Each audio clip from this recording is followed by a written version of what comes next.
I started out doing music because of curiosity, and it developed into like a love for music, and that love remains with me now. But I think at this stage where I've kind of achieved a little bit of success, I want to make music that connects with people.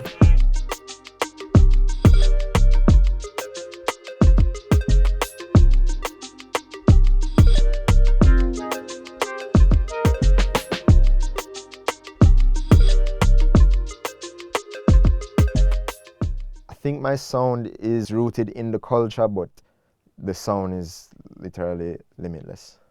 Everything has elements of Jamaican, like cultural music in it. So whether it's the bass line being just a reggae bass line, or maybe it's just a constant organ in the background, like you know, reggae or dancehall. Like I play a bit of bass and guitar. You know, they really help my productions just have something like a live feel to them. You know, because there's a different energy when you're using live instruments. We're making music for humans, you know, and you want it to connect with people genuinely. Every person is unique, and I think that everybody kind of has a unique style once they listen to themselves.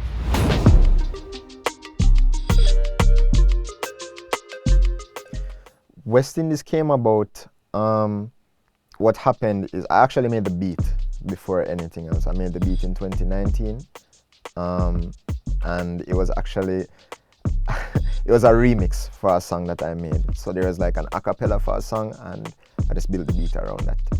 I was inspired by like a lot of the SoundCloud music at the time. So you know, you have people like JLL, or you have like King Benjamin, or KRS, or Chris.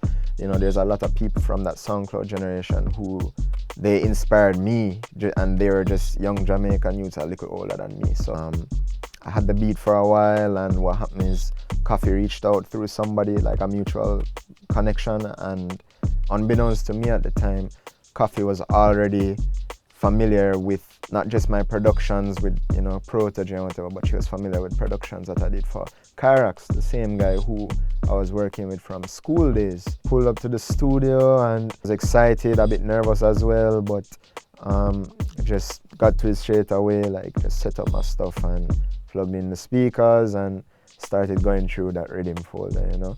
And the beat for West Indies is like the second or third idea that I played for her, and immediately she said, yeah man, that one.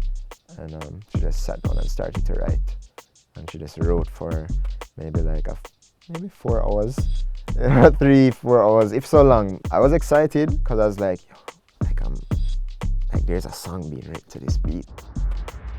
Watching her execution of things was very inspiring.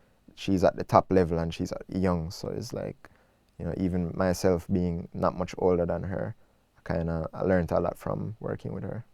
But to me, this beat was something that I wasn't in connection with anybody who was even really making use of those type of instrumentals, you know, because at the time it's more so reggae or something more traditionally dancehall. So, you know, the beat for West Indies being a little more R&B and it kind of soft, it's like, I was just glad that that instrumental was finding a home for itself somewhere, you know. Mm-hmm.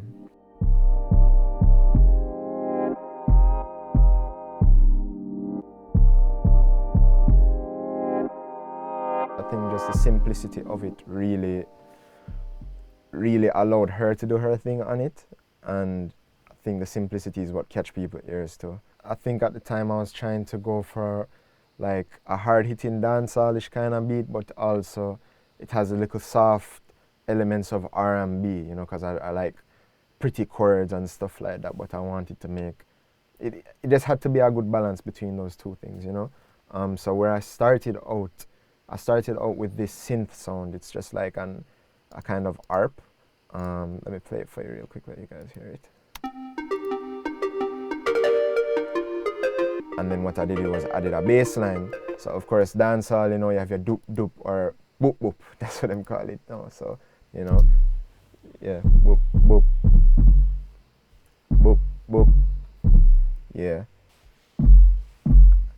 So I had that going with the synth harp.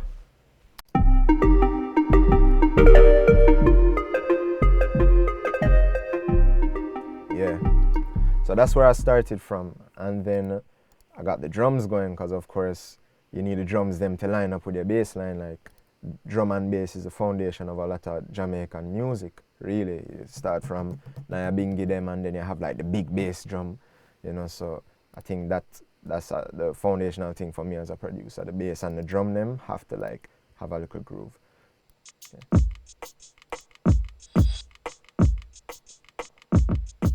Have my kick, and then play that with the bass because it's following the bass.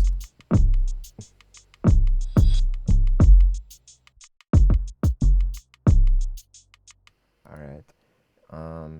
In addition to that, I have my snares going.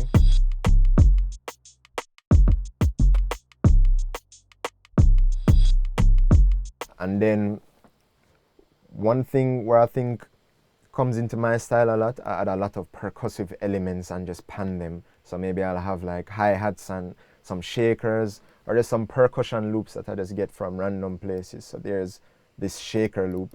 Let me bring it up here.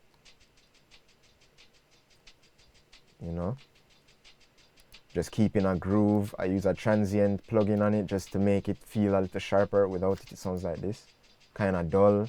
And now it has a good attack on it, Then I'll add in these hi-hats, take out the kick and snare,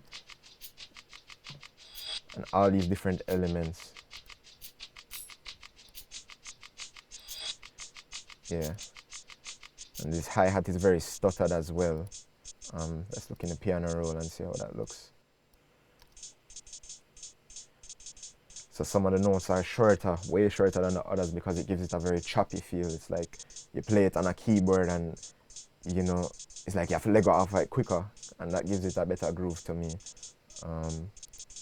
Yeah, and it just feels better. A lot of the decisions that I make are not like technical from the beginning. Sometimes it's just the feeling I go with. So maybe I'll play it like this, and then I just kind of let go off it quick, and I say, oh, that's the vibe, So not everything is like intentional from the jump either.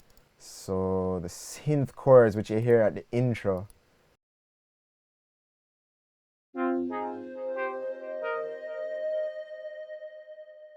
so there's two sounds that I have at the end of this progression, some other synth sounds as well.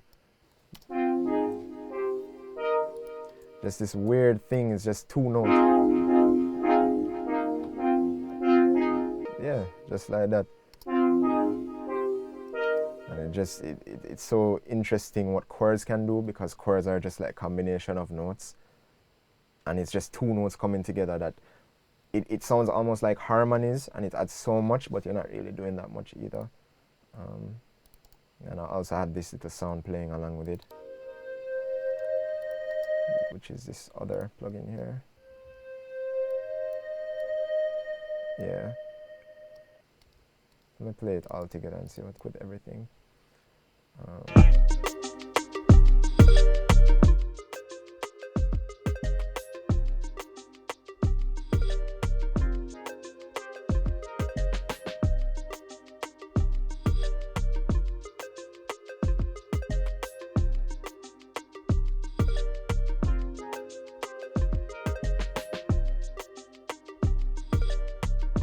And that's really it. There's not too much going on in this rhythm, but I just maybe have one or two things that stand out, like that distorted synth sound I had, and just have a groove and you're good, and it works. Yeah.